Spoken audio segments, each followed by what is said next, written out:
আসসালামু আলাইকুম ওয়া রাহমাতুল্লাহি ওয়া বারাকাতুহু। আপনাদের সকলকে স্বাগত জানাচ্ছি আইকিউআই এর আল্লাহর গুণবাচক নামসমূহ মুখস্থ করার আজকের এই চতুর্থ ক্লাসে। সাথে আছি মুহিবুর রহমান।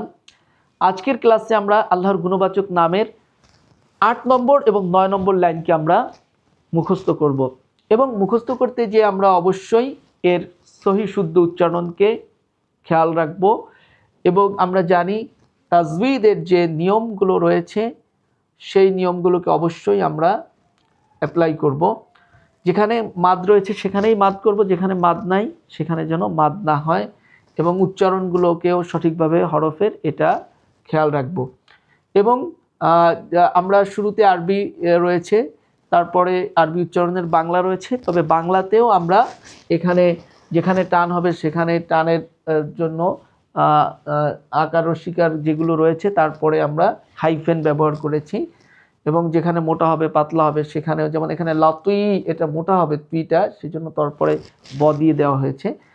যদিও আমরা জানি যে বাংলাতে কখনোই আরবির হুবহু উচ্চারণকে ফুটিয়ে তোলা সম্ভব নয়, সেজন্য একজন মুসলমানের অবশ্যই দায়িত্ব কর্তব্য হলো তাকে কোরআনকে সহি করে শুদ্ধ করে সে নিজে শিখবে, তার সন্তানদেরকে শিখাবে। অন্য সকল পড়াশোনার আগে সে কোরআন শিক্ষাকে, কোরআনের অর্থ বোঝাকে এটাকে গুরুত্ব দেবে এবং এটাকে সে তার জীবনের অন্যতম মেন সাবজেক্ট মনে করবে, মূল সাবজেক্ট মনে করবে।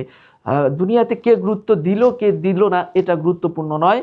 আমাদেরকে অবশ্যই মনে রাখতে হবে আমরা বাংলা, অঙ্ক, ইংলিশ, ফিজিক্স, কেমিস্ট্রি এগুলো শিখতে যেভাবে গুরুত্ব দেই তার চাইতেও বেশি গুরুত্ব এবং বেশি আগ্রহ দিয়ে আমাদেরকে নিজেদেরকে, আমাদের সন্তানদেরকে কোরআন এবং হাদিসকে শিখতে হবে, আল্লাহকে জানতে হবে, আল্লাহর গুণবাচক নামগুলোর ব্যাপারে আমাদের নিজেদেরকে শিখতে হবে, এর ব্যাপারে সঠিকভাবে আমাদের নিজেদের ঈমান রাখতে হবে, আমাদের সন্তানদেরকে, আমাদের মুসলিম উম্মার মাঝে এই ঈমানকে ছড়িয়ে দিতে হবে। আল্লাহ আমাদেরকে তৌফিক দান করুন।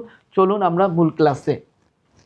আমরা আজকে ৮ নম্বর লাইনের শুরুতে আমরা এভাবে পড়ব, আল হাকামুল মুযিল্লুল লাতীফুল খাবীর আল আদলুল আলিয়্যুল হাফিযুল কাবীর।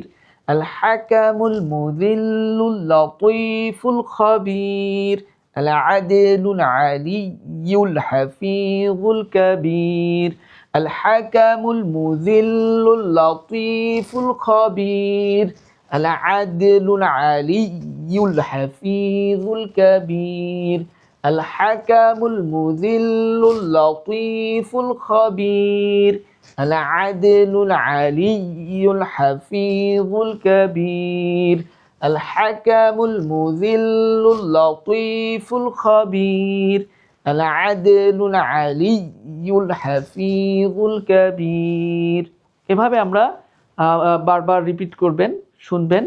এরপরে আমাদের আবার এক থেকে আমরা বলে আসবো, আমরা এক থেকে যেভাবে শিখেছি সেখান থেকে আমরা বলে আসবো। আর রব্বুর রহমানুর রহিমুল মালিক المالك القدوس السلام المؤمن المهيمن المتكبر العزيز الجبار الخالق البارئ المصور الغفار الوهاب الرزاق الفتاح القهار القابض الخافض الباسط العليم الرافع المعز السميع الحليم الحكم المذل اللطيف الخبير العدل العلي الحفيظ الكبير। এখন আমরা আবার না দেখে প্র্যাকটিস করব।